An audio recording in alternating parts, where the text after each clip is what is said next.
ನಮಸ್ತೆ ಎಲ್ಲರಿಗೂ, welcome back to my channel. ಇವತ್ತು ನಾನು ಹುರುಳಿಕಾಳು ಬಗ್ಗೆ ಹೇಳ್ತಾ ಇದ್ದೇನೆ. ಈ ಹುರುಳಿಕಾಳನ್ನ ಪ್ರಮುಖ ಉಪಯೋಗ ಏನಪ್ಪ ಅಂತಂದರೆ, ಇದು ನಿಶಕ್ತಿಗೆ ತುಂಬ ಒಳ್ಳೆಯದು. ಕೆಲವರು ನಿಶಕ್ತಿಯಿಂದ ಬಳಲ್ತಾ ಇರ್ತಾರೆ.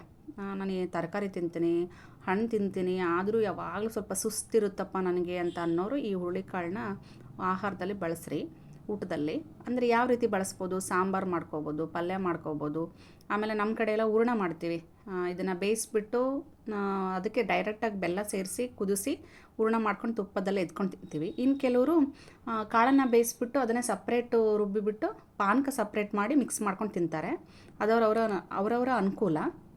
ಬಟ್ ಇದ್ರ ಉಪಯೋಗ ಮಾತ್ರ ತುಂಬ ಚೆನ್ನಾಗಿದೆ, ಭಾಳ ಒಳ್ಳೆಯದು ಕೂಡ. ಇದನ್ನು ಯಾವ ರೀತಿ ಮೊಳಕೆ ಮಾಡಿ ನಾವು ಸಾಂಬಾರು ಪಲ್ಯ ಮಾಡ್ಬೋದು ಅನ್ನೋದನ್ನ ಇವತ್ತು ನಾನು ತೋರಿಸ್ಕೊಡ್ತೀನಿ.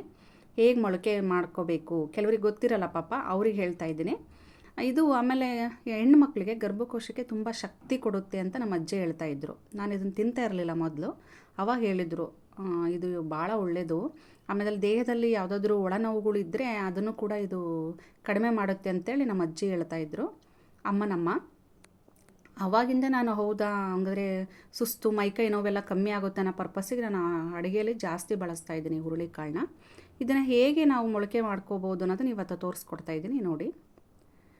ಕೆಲವರು ನೈಟ್ ನೆನೆ ಹಾಕ್ತಾರೆ. ನಾನೇನು ಮಾಡಿದೆ ಅಂದರೆ ಬೆಳಗ್ಗೆ 10 ಗಂಟೆ ಸುಮಾರಲ್ಲಿ ನೀರು ಹಾಕಿ ನೆನೆ ಹಾಕ್ತಾಯಿದ್ದೀನಿ.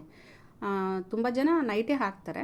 ನನಗೆ ಚಿಕ್ಕ ಮೊಳಕೆ ಬೇಕು ಅಂತ ಅನ್ನೋ ಕಾರಣಕ್ಕೆ ನಾನು ಬೆಳಗ್ಗೆ 10 ಗಂಟೆ ಸುಮಾರಿನಲ್ಲಿ ನೀರು ಹಾಕಿ ನೆನೆ ಬಿಡ್ತಿದ್ದೇನೆ. ಅದು ಚೆನ್ನಾಗಿ ನೆನೆಬೇಕು. 1-2 ಸರಿ ತೊಳೆದು ನೀರು ಚೆಲ್ಬಿಡಿ, ಆಮೇಲೆ ನೆನೆ ಹಾಕಿ. ಚೆನ್ನಾಗಿ ನೆಂದಿರುತ್ತೆ. ಆಮೇಲೆ ಏನು ಮಾಡಿ ಅಂದರೆ ನೈಟು ನಾನು ಮನೆಗೆ ಊಟ ಎಲ್ಲ ಮುಗಿಸ್ಕೊಂಡು ಮಲಗೋ ಮುಂಚೆ ನೀರೆಲ್ಲ ಬಸ್ದುಬಿಟ್ಟು, ನೀರು ಚೆನ್ನಾಗಿ ಹೋಗಬೇಕು. ಅದಷ್ಟೊತ್ತಿಗೆ ಬೆಳಗ್ಗೆ ನೆನೆ ಹಾಕಿರ್ತೀವಲ್ಲ, ಹೀರ್ಕೊಂಡಿರುತ್ತೆ ನೀರನ್ನ ಚೆನ್ನಾಗಿ. ನೈಟು ನೀರು ಬಸ್ದು ನಾನು ಪ್ಲೇಟ್ ಮುಚ್ಚಿಡ್ತೀನಿ.